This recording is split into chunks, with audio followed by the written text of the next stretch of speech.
नमस्कार, आप देख रहे हैं जवाब तो देना पड़ेगा और आपके साथ में विजेंद्र सोलंकी। सवाल उस वक्त खड़ा हुआ जब राहुल गांधी, प्रियंका गांधी और कांग्रेस के बड़े नेता संभल जाने के लिए रास्तों पर उतरे। रास्ते जाम कर दिए गए, हाईवे को जाम कर दिया गया, 2 घंटे इंतजार हुआ और उसके बाद अगले यू टर्न से दिल्ली के लिए गाड़ियां वापस आ गई। यहां सवाल यह कि क्या वाकई में देश के नेता प्रतिपक्ष को कहीं जाने की इजाजत है या नहीं।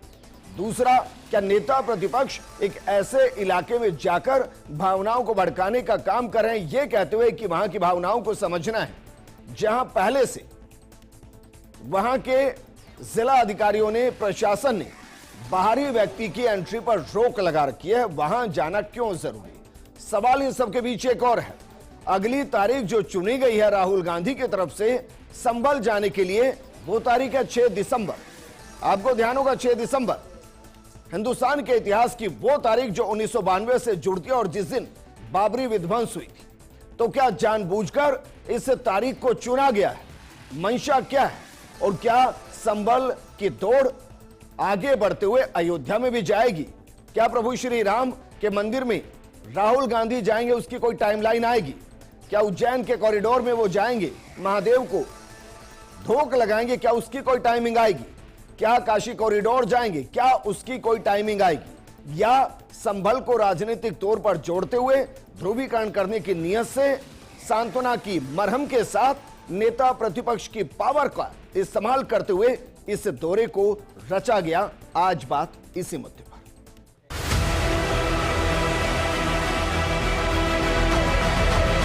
संभल जाना चाहते हैं, देखना चाहते हैं वहां क्या हुआ।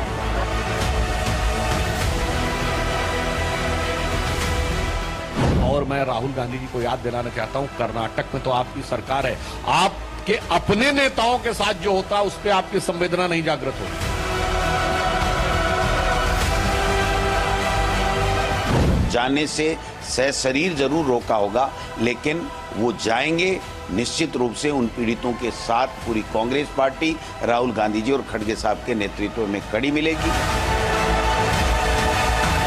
जब से ये हरियाणा और महाराष्ट्र हारे हैं, तब से इनमें बौखलाहट है कैसे सत्ता आ जाए और मुसलमानों का हम सबसे बड़ा मसीहा बने।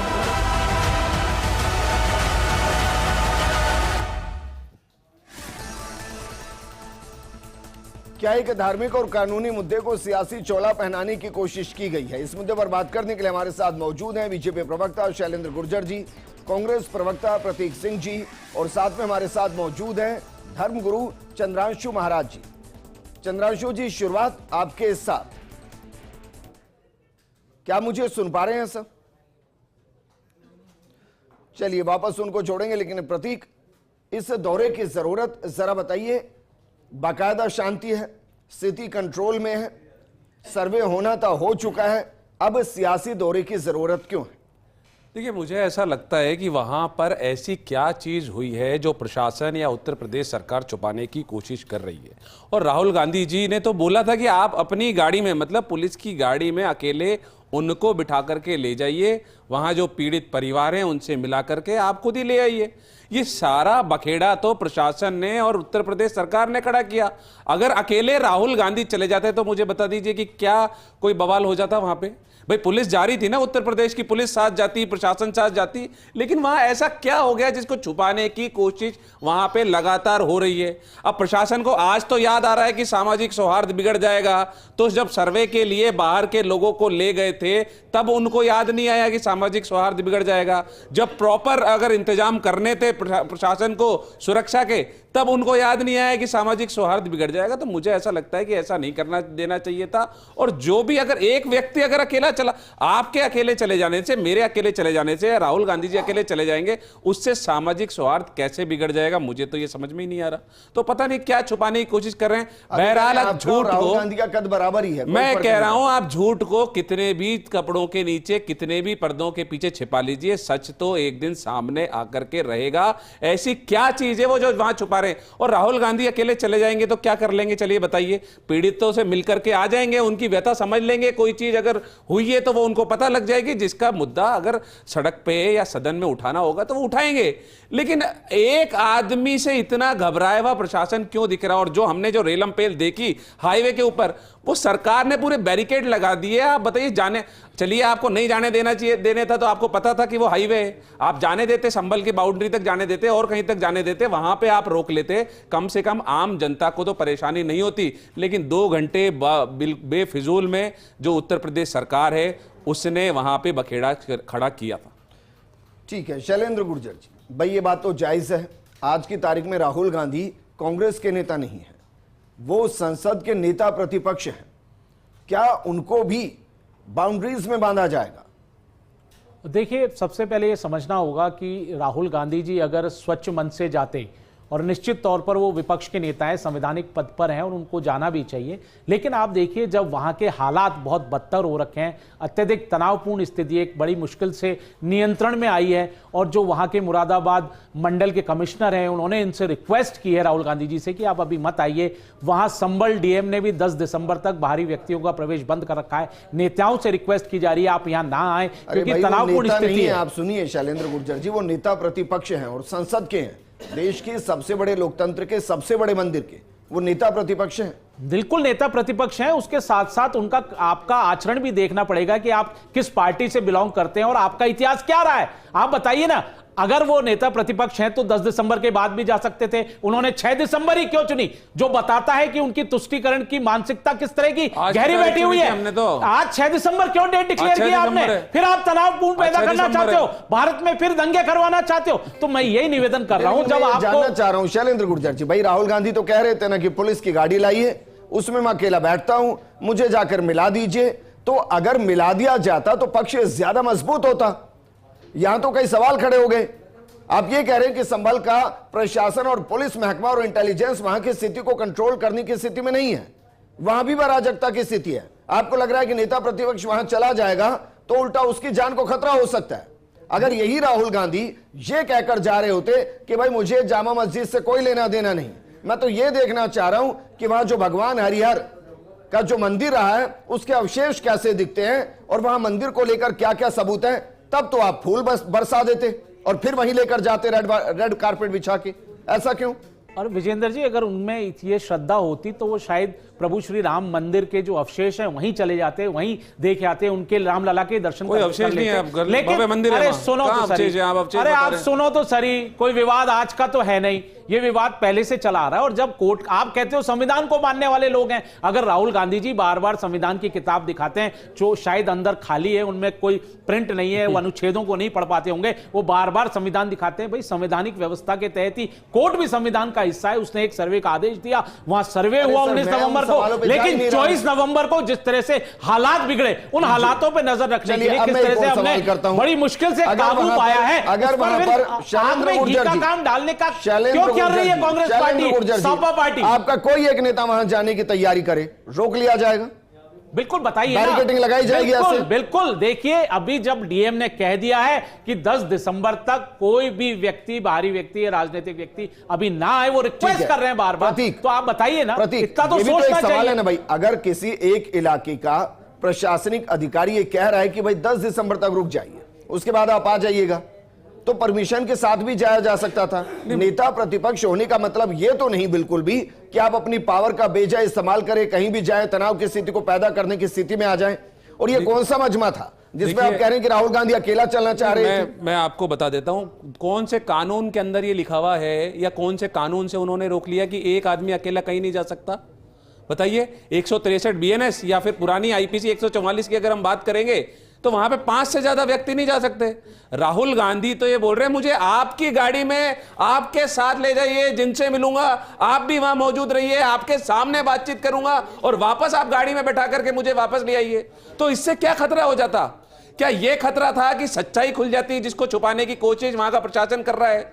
वहां पे क्या हुआ किसी को अभी तक पता ही नहीं है क्या हुआ। जो प्रशासन का एक वर्जन आ रहा है सिर्फ वही जनता को पता है, जो वहां के लोगों का जो वर्जन है वो किसी को पता ही नहीं लग पा रहा है, और उसको छुपाने की कोशिश क्यों की जा रही है? अच्छा, एक और सवाल प्रतीक, क्या ये महज इत्तेफाक है कि 6 दिसंबर को चुना गया है?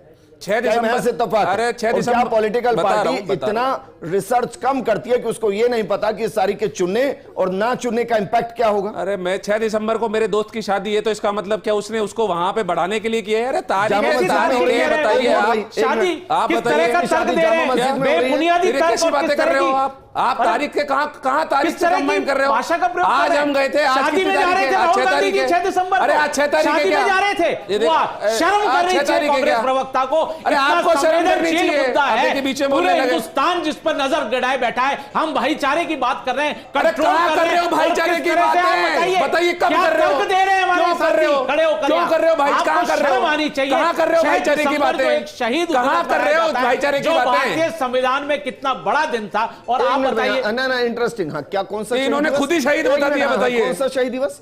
शहीद दिवस था बाबरी मस्जिद के, शहीद हुई थी ना बाबरी मस्जिद। बिल्कुल शहीद दिवस नहीं मनाते क्या आप बनाते हैं? आप ही बनाते हैं? कांग्रेस पार्टी शहीद दिवस मनाती है, आप बनाते हैं 6 दिसंबर को, आप बनाते हैं, इसीलिए जा रहे थे 6 दिसंबर। आप बनाते हैं? सुनिए तो सही है। एक मिनट शैलेंद्र जी, भावनाओं में तो मत भइए सर, कम से कम ऑन एयर तो मत भइए। आप ये कह रहे हैं कि लोकतांत्रिक तरीके से कानूनी तौर पर बाबरी मस्जिद को भी ध्वंस किया गया था, आप ये कह रहे हैं?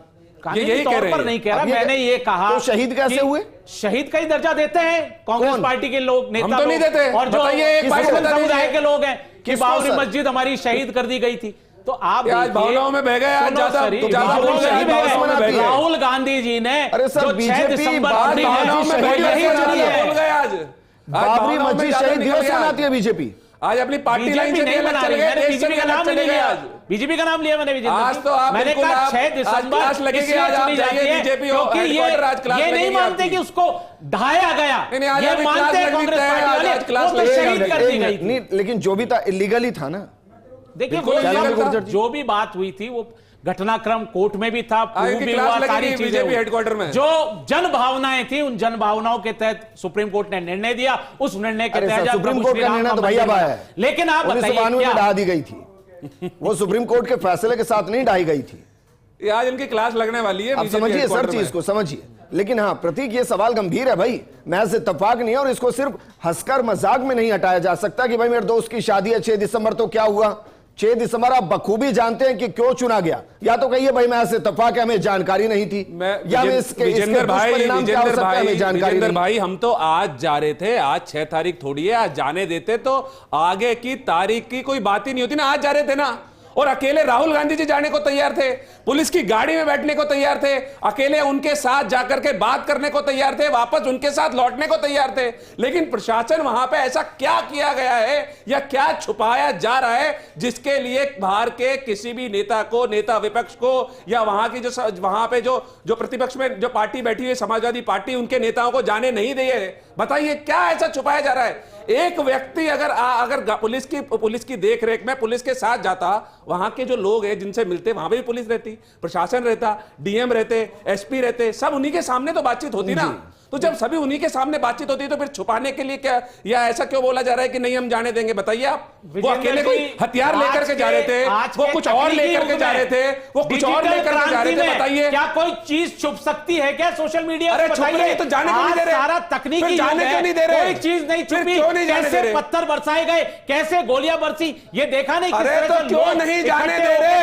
ये बताइए क्यों नहीं जाने दे रहे? तकनीकी युग में बताइए, इस तरह की बात करते हैं। एक अकेला जा रहा था, फिर क्यों नहीं जाने दे रहे? एक अकेला जा रहा था, फिर भी नहीं जाने दे रहे? स्वार्थ बिगाड़ा, अकेला जा रहा था, फिर भी नहीं जाने दे रहे? नफरत का सामान लेके जा रहे हैं, सिर्फ सौहार्दपूर्ण। अरे सर दिक्कत भाई इस बात से है प्रतीक जी कि या तो इलेक्शन होते हैं या तनाव की स्थिति होती है, तभी मंदिर मस्जिद याद आता है, सामान्य दिनों में याद नहीं आते हैं सर। नहीं तो और जो रही वीडियो की बात, तो कुछ वीडियो और भी आए, उनको देखिएगा कि जो रबर गन चल रही थी ना, वो कैसे चल रही थी, वो वीडियो भी आए। हमारे साथ चंद्रांशु महाराज जी जुड़ गए हैं। चंद्रांशु महाराज जी, क्योंकि आप अयोध्या से हैं, तो सर राम राम के साथ ही मैं आपके साथ इस पूरी बातचीत को शुरू करता हूं। राम राम सर।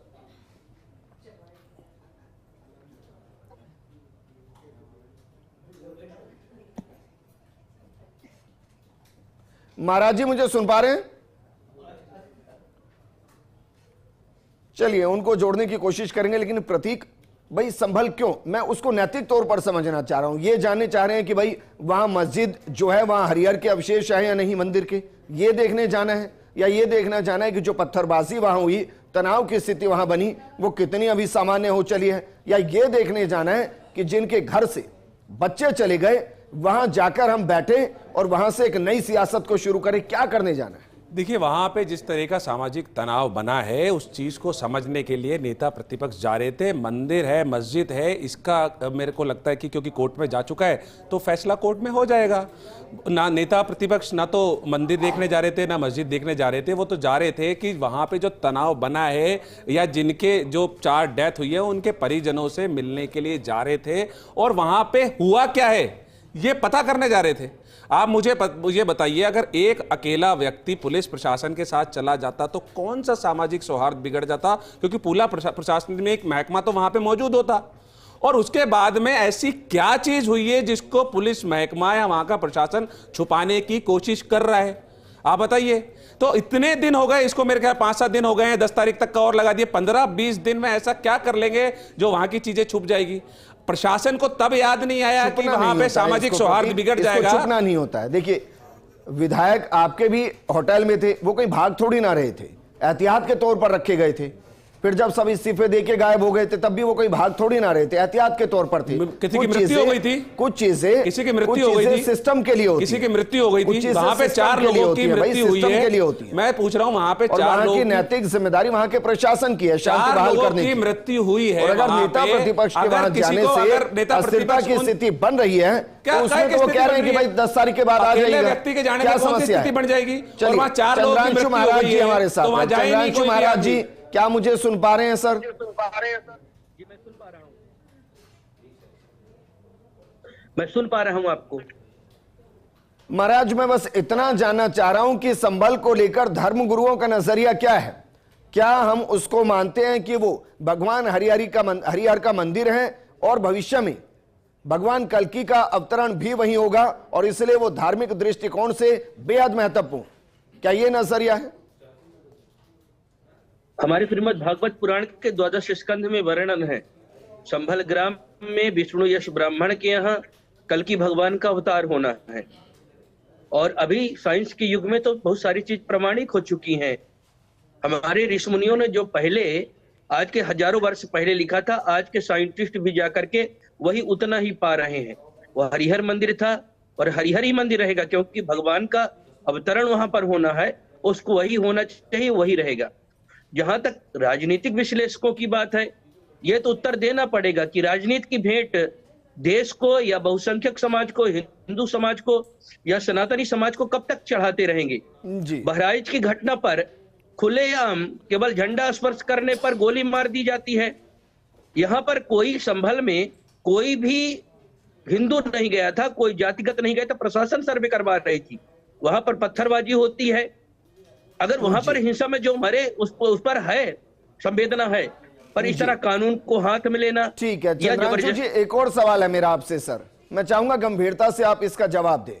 भाई श्रीमद् भगवत गीता जब लिखी गई वो तो लगभग 5000 साल पहले, तब तो मुसलमान नहीं थे, हिंदू भी इतना बटा हुआ नहीं था, और वो तो ईश्वर है, उनके लिए तो सब बच्चे समान हैं सर। तो क्या फर्क पड़ रहा है कि जो कल के भगवान आने हैं वो इस बच्चे के आस्था स्थल से ना आकर दूसरे बच्चे के आस्था स्थल पर आ जाए? उनके लिए तो हम सब बराबर है ना सर, सबको वो समान रूप से भेजे, कोई चिन्ह लगा कर नहीं भेजा जा रहा है कि भाई ये हिंदू है ये मुसलमान है, सब सामान्य आते हैं। बाकी सारी व्यवस्था तो यहां की है सर। बात सुनेंगे? बोलिए सर। अब बिल्कुल अभी सुन भी लीजिए इस बात को कि अगर वो विश्वास नहीं मान करके आते, अगर उनके बच्चे हैं तो क्या जिनको आना है क्या उनको वो मानते हैं?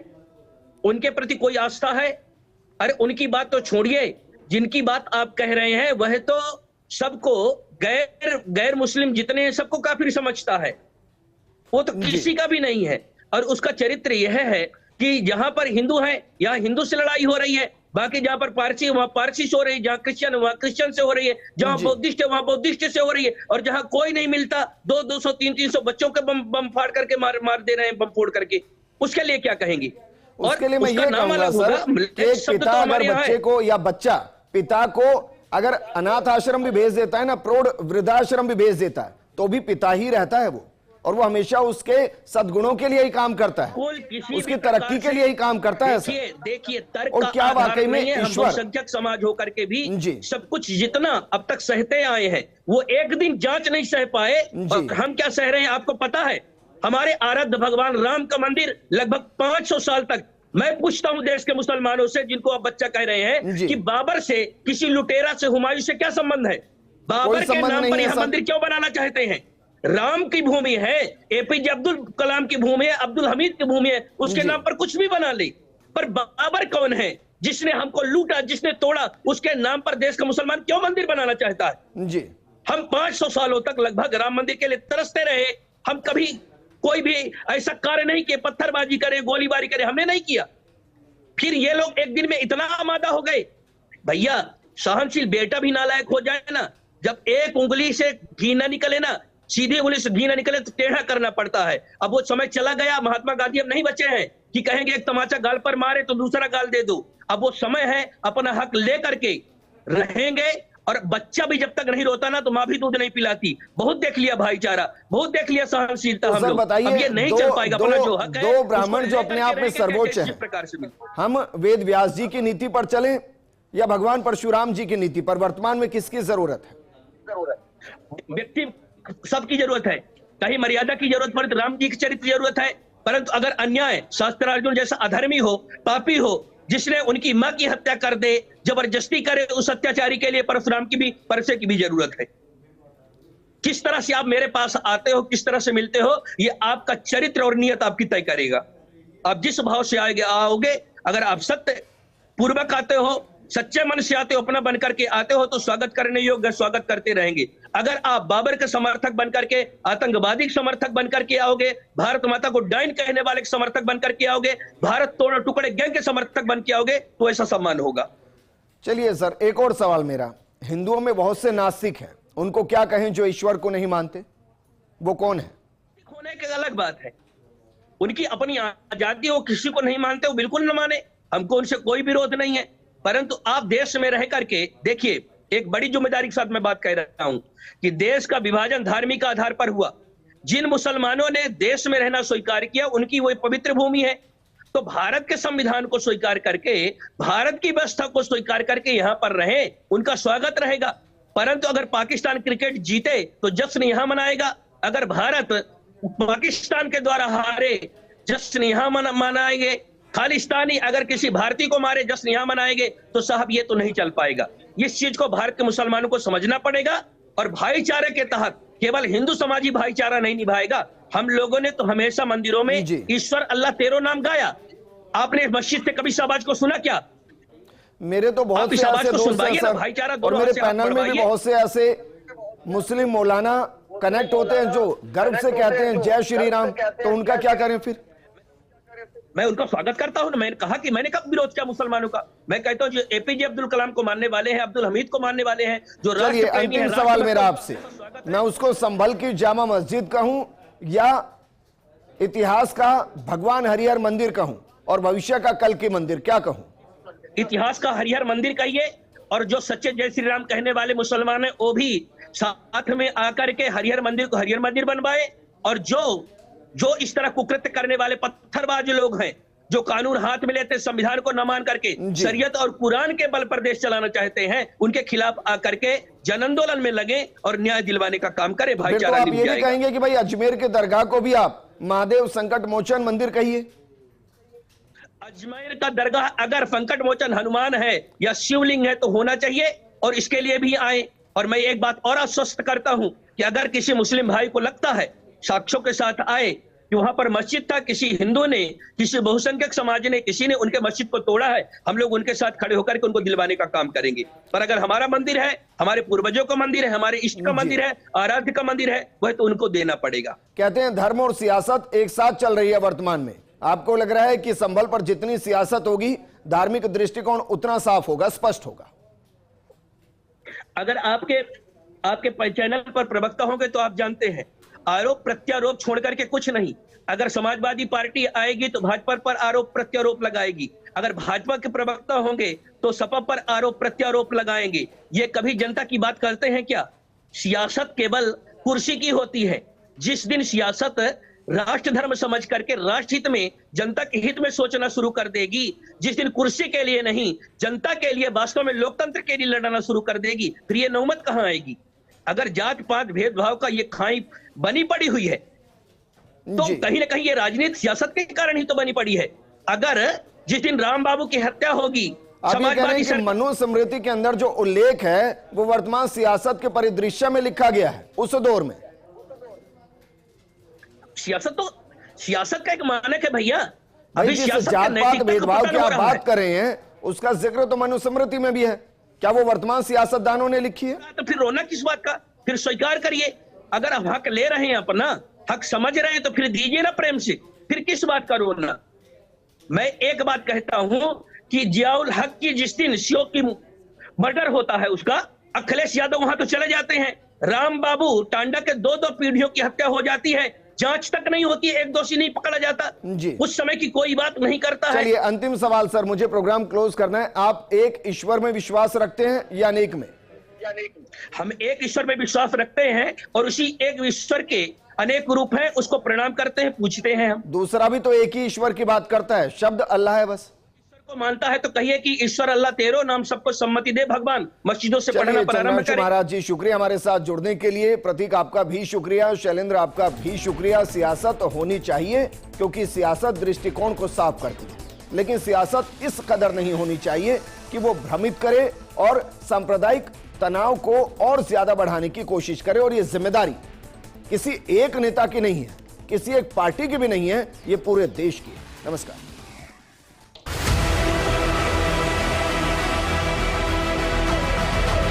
संभल जाना चाहते हैं, देखना चाहते हैं वहां क्या हुआ।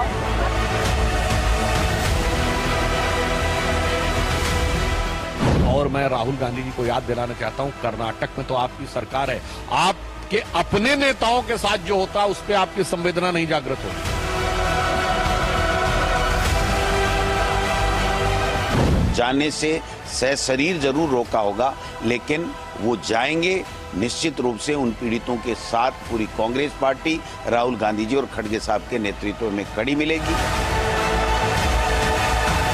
जब से ये हरियाणा और महाराष्ट्र हारे हैं तब से इनमें बौखलाहट है कैसे सत्ता आ जाए और मुसलमानों का हम सबसे बड़ा मसीहा बने।